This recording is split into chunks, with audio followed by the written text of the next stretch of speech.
I've had the iPhone 12 Pro for about a year now, so in today's video, I'm going to be doing a long-term review and letting you guys know how it's been holding up. Let's get into it.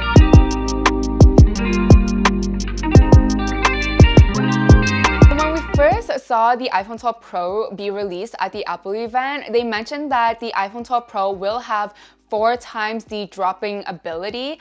Don't really know what they're comparing that to, like is that compared to the old phones, the 11 Pro, their competitors? There wasn't too much context there, but it gave us the idea that if you were to drop your phone, it has 4 times the chance that it may not crack. So in my case, after a year, I am happy to say that for the front screen, there is no scratches, no cracks, nothing broke. I do have a tempered glass screen protector, so I recently changed that, and again, I didn't see anything wrong with the front screen.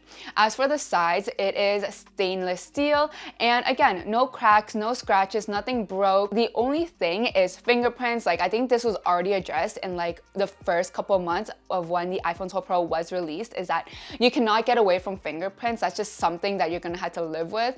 I have a clear case, so that usually solves the problem. Now, the sad part to the iPhone 12 Pro is the back of my phone. I have a small crack in the telephoto lens, and this broke my heart because I don't even know which fall made the lens crack, because one day I was just looking at the back of my phone and I was like, what the heck, there's a crack in my telephoto lens. Now, I do want you to keep in mind that it could just be the luck of the draw. Like, my sister is clumsier than I am, has dropped her phone so much more than I have, and her iPhone 12 Pro is in perfect condition. It's just so unfortunate that it happened to me. When it comes to the battery life, it really depends on what I'm using my iPhone 12 Pro for. If I'm creating content like video or vlogging at 1080 pixels or 4K footage at 30 frames per second, sometimes 60 frames per second for B-rolls, taking photos, watching YouTube videos, going on social media, and then texting and calling, my phone will usually last at about half a day to 2/3 of a day on a full charge. If I'm not creating content, then it usually lasts about 2/3 of a day to an entire day, again on a full charge.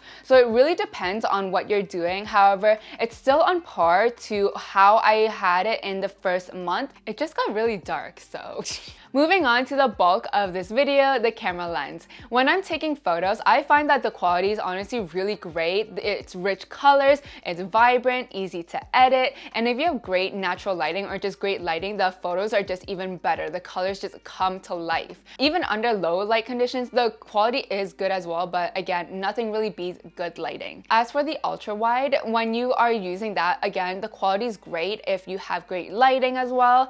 It's probably not as sharp and vibrant as normal settings, but if you are using ultra wide under low light conditions, then that's when it gets a little bit more fuzzy. The quality's not as good, but they're not like you can't use them, it's just not as a good quality as your normal settings, and this is something you'll just start noticing as you take more photos.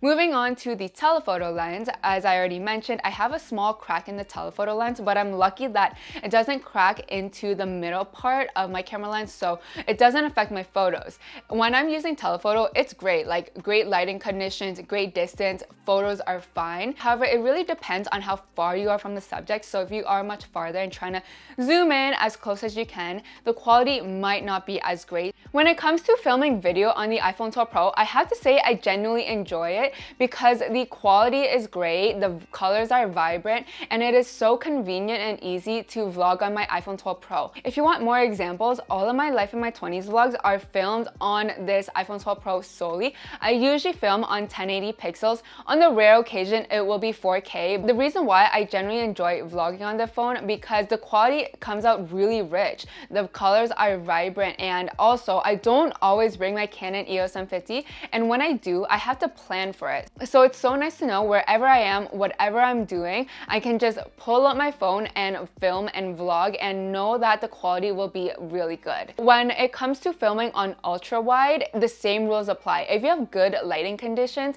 then the quality is there. Again, under low light, that's when it gets a little bit more fuzzy. But other than that, filming on ultra wide with good lighting conditions, it's definitely good quality and you can definitely use it. I've used it many times. What I think is really great about the iPhone 12 Pro videoing and photography is that if you are someone thinking about creating content, but you don't want to make the jump to buy a camera because they can be pricey and their main function is just to take photos and videos, whereas the iPhone 12 Pro, you can do a bunch of stuff.